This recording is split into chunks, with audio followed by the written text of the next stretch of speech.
Filho e irmão de trabalhadores rurais do Alentejo, Bento Caraça foi um homem que encarnou as qualidades mais vivas e constantes do seu povo, que encarnou e cultivou com o orgulho que lhe inspiravam.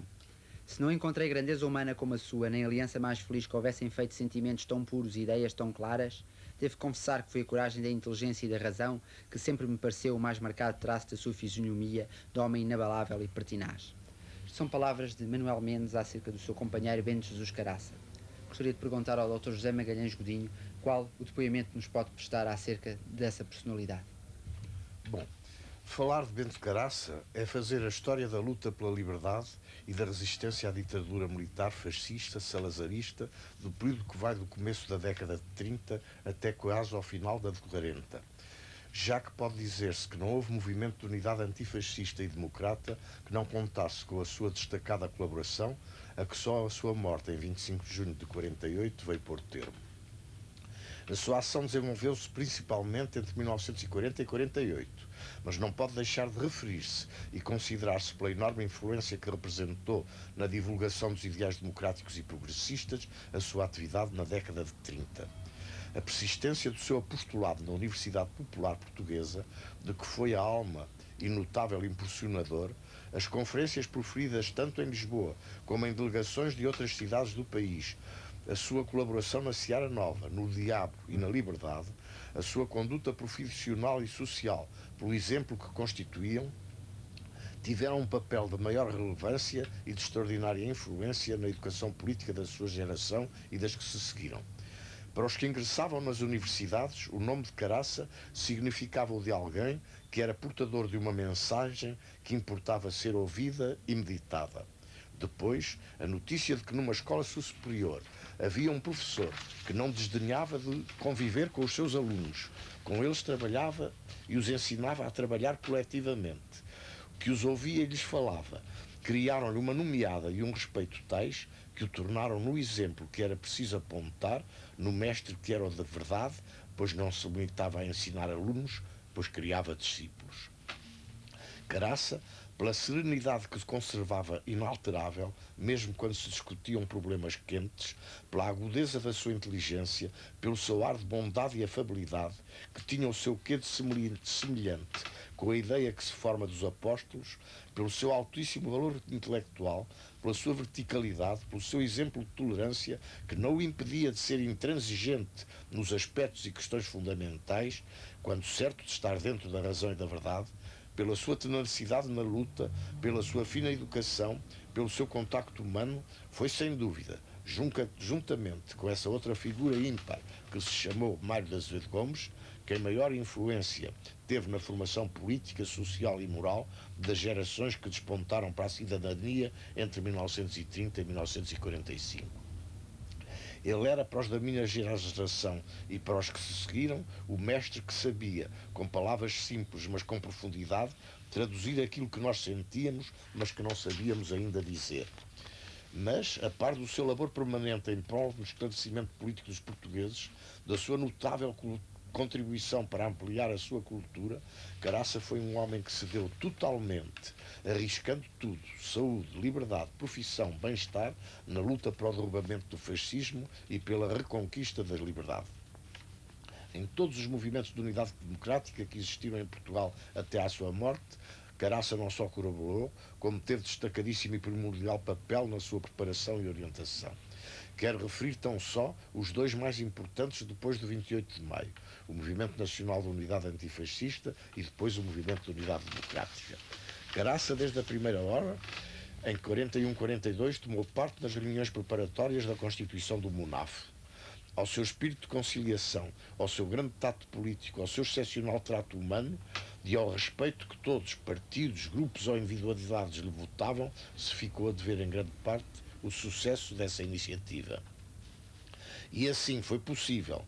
constituir na clandestinidade um forte movimento de unidade antifascista, reunindo o velho Partido Democrático, os restos da esquerda democrática e do Partido Socialista, o grupo da Seara Nova, a maçonaria, o Partido Comunista, o núcleo de doutrinação e ação socialista, pouco depois transformado em União Socialista pela fusão com a União Democrática Social e o Partido Trabalhista, e individualidades democráticas independentes.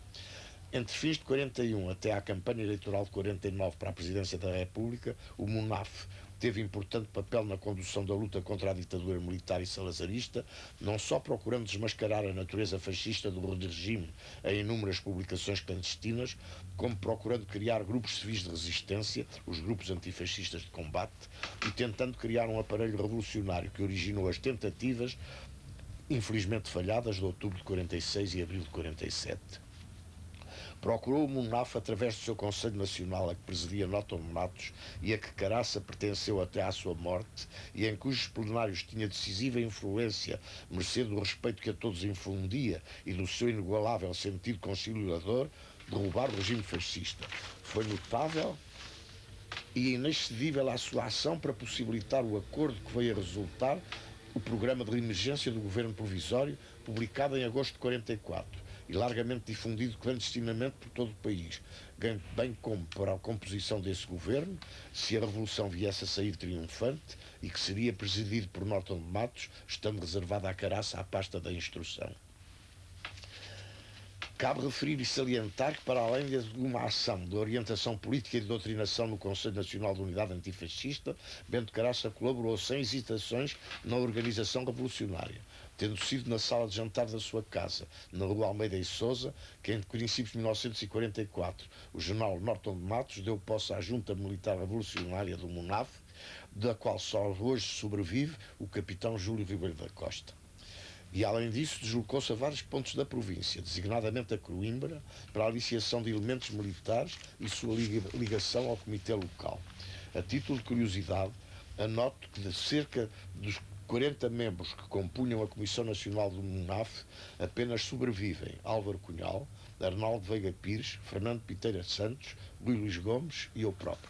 Foi também importantíssima a ação de Bento Caraça no Movimento Nacional de Unidade Democrática, mais conhecido pelo MUD, que teve a sua origem na célebre reunião de Almirante Reis de 8 de outubro de 1945. E a cuja Comissão Central, Bento Caraça, à última, pertenceu como vice-presidente até à sua morte, quando na altura era presidente Mário da Azevedo Gomes e secretário Mário Soares. A sua ação foi notável e de grande valia a sua participação nas várias sessões promovidas pelo MUD, das quais é devido destacar, pela larga repercussão que teve, a sua intervenção na 30 de novembro de 46 na Voz do Operário sobre os aspectos do problema cultural português. Também são dignas de especial menção a sua colaboração em vários documentos publicados pelo MUD e reclamações entregues às entidades governamentais da ditadura, sendo dentre estas de destacar a entrega ao Presidente da República em 19 de junho de 46, insistindo pela satisfação das reclamações já anteriormente formuladas e pedindo a dissolução da Assembleia Nacional com eleições verdadeiramente livres, e a dirigida em 19 de fevereiro de 47 ao Ministro da Justiça, exigindo um rigoroso inquérito ao campo de concentração de Tarrafal. E, evidentemente, a sua colaboração no célebre manifesto MUD perante a admissão de Portugal na ONU, de setembro de 46, que deu origem à instauração de processos disciplinares a si e a Mário Azevedo Gomes e culminou na monstruosa demissão de professores universitários que lhes foi imposta pela ditadura salazarista.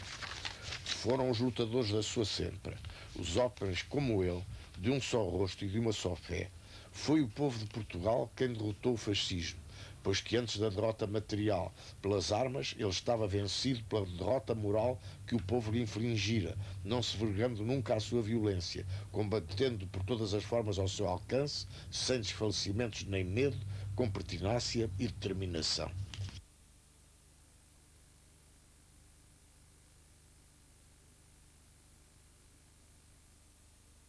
Roberto Osório de Vasconcelos